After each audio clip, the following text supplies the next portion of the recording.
Necromancy is finally here, and I have some very useful tips and tricks to make your journey a lot better, from quicker leveling to making a lot of money and general advice for you to train the skill. So let's talk about it.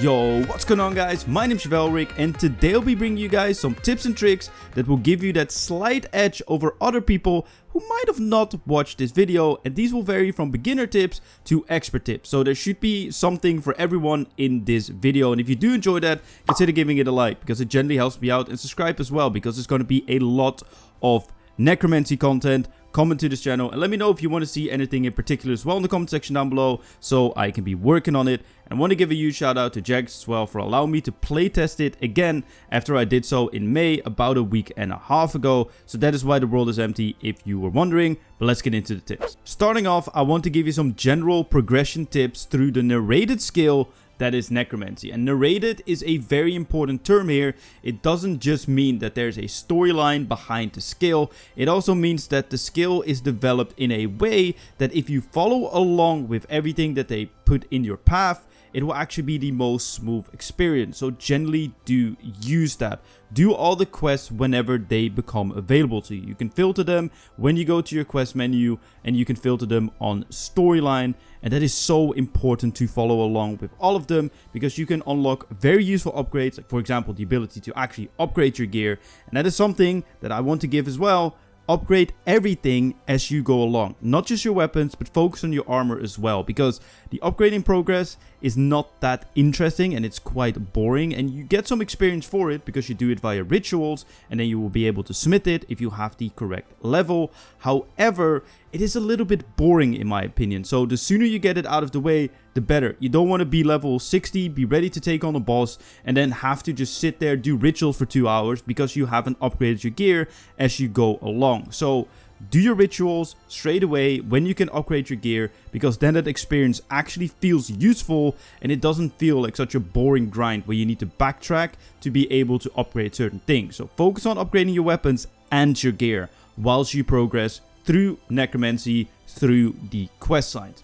Another great tip that I can give you is focus on the area task. They will provide some meaningful buffs to the skill. Unfortunately, as of me testing it, it wasn't finalized yet, but I do know that it will give some buffs to combat and to the rituals, so it is worth it to do it. And there's some very useful things to do in there that give you great guidance on some very useful tips and tricks regarding Necromancy that the game will give you themselves, so I will not be mentioning them because they're already in the game. They are always a great way if you feel lost when it comes to training Necromancy and you don't exactly know what you need to do. Speaking about new players as well, making presets for combat and skilling could be quite useful. On screen right now, you can see how to make a preset if you did not know yet, but they're very useful to do because you just need to press one button when you're in the bank and you will have everything that you want when it comes to bringing everything with you.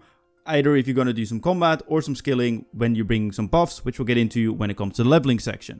However, one thing that I can give to advanced players as well is that you want to add as much buffs as you can to your combat stuff, because boosting jewelry like the Essence of Finality or Skill Cape, if you have any of the skill capes, will give you extra stats, and that will generally help you out, give you extra hits when you do combat. And if you do extra hits, you do more damage. If you do more damage, you get more experience and you level up quicker, and that's exactly why you're probably watching this video.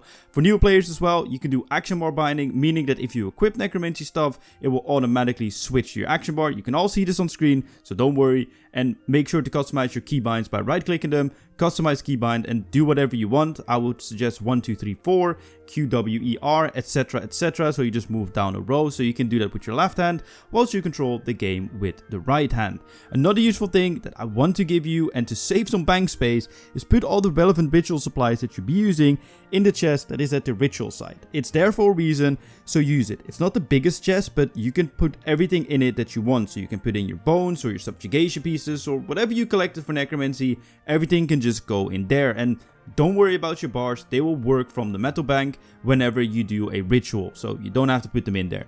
Another thing is that is huge for Necromancy, and that's before we get into the leveling section.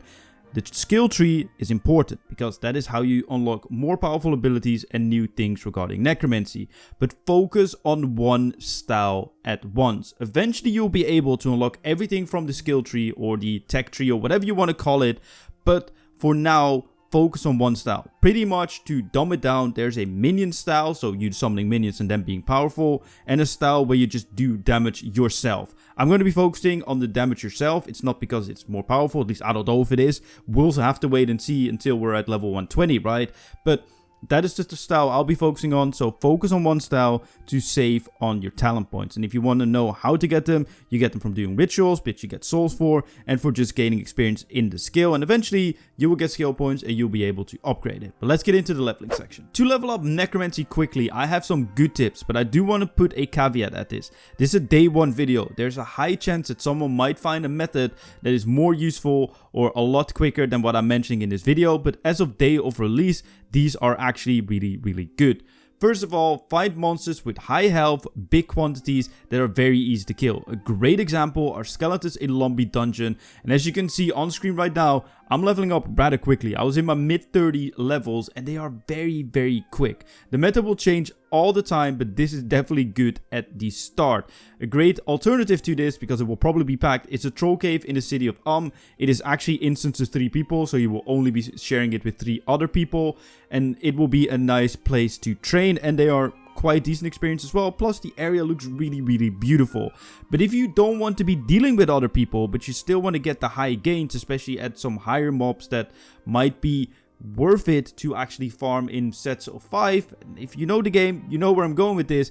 Get your Shopties out because you want them in your player owned Slayer dungeon, and you'll be able to train on them there without anyone bothering you. You can collect their souls and put 5 in your Slayer dungeon and just chill and not worry about people crashing you or having to hop for worlds because you don't want to crash people. But some useful actual experience buffs would be the Wise perk on any of the armor really, and I would mainly put this on like an offhand, like in Excalibur or on a Wilderness Sword, for example, because the Wise perk gives 1% extra experience for 50,000 experience when it comes to the tier that it's on. So if it's tier 4, you get 4% extra experience. So whenever you're doing the rituals, you don't need your lantern and your wand when it comes to Necromancy, so you can just put on an offhand sword with the Wise perk and get more experience whilst you farm your rituals. Another thing that's just a flat buff is the Inspire All relic, which is a high requirement, but it gives you a flat 2% boost when it comes to Necromancy or any combat skill for that matter, and it's 2% extra experience, so that's always nice to have. And lastly, Torstal Incense Sticks also give you a 2% buff, so use them whilst you train Necromancy to just get that little bit of extra experience whilst you train the skill. And always use overload / stat boosting potions, because more damage equals more experience. And a good thing, which I don't know if they will change, because this was the case when I was testing it, and unfortunately I am on holiday right now, so I wouldn't know, but at the time of me recording this, if you use overload, you can access higher abilities, thus do more damage. If you do more damage, you get more experience. So always use stat boosting potions, whatever, but if you can unlock higher abilities, also use the higher abilities when you can straight away, even if it's just with an overload. Keep an eye on that, because you will not get a pop-up like you would when you normally unlock a skill or an ability. So keep that in mind, because that will generally improve your leveling. But when it comes to money making, boy, there's a lot of money to be made. I can tell you one thing for certain, on day 1, no one, absolutely no one, wants to do the rune crafting, because it's a tedious, long process, because you need to run for a long time, you can't access it from the abyss. That means that people don't want to be doing it, but the runes are very useful and very strong, so there's a high chance that these runes will actually be a lot of money. So if you don't really care about Necromancy leveling quickly, then you might want to be focusing on crafting or doing the rituals to get your essence, and then rune crafting the runes to make a lot of money in the first few days when people will be needing the runes the most. Well, I mean, you'll be needing the most all the time, but this is when people definitely don't want to be doing it and be focusing on training combat. Another thing when it comes to training and you don't care about speed is train on mobs that drop necromancy supplies like frost dragons or wyverns or demons or anything else that we might come across that might be useful when it comes to necromancy supplies that will increase the experience or the process or leveling. We might find something that is really useful. Go camp those monsters, because they will give you experience anyway in Necromancy. They might not be the fastest way, but you will be also making a lot of money, because the high level players will be needing the supplies from it that they don't want to be getting themselves or that they haven't bought yet. So you can supply them and absolutely scam them out of oblivion, because let's be real, they will pay overpriced for everything. And as I said as well, supplies might change, see what people are using and farm the equivalent mob/activity, because you'll be making so much money. And the final tip, and probably the most important one, is have fun. Because a skill in RuneScape doesn't come along quite often. It only comes along every 3 or 4 years or so, and it's such a beautiful experience when everyone starts from zero, everything is a mystery, and everyone's just exploring with each other. So enjoy it, explore it, and go have some fun. My name's Chevalric, and I'll see you guys in my next video.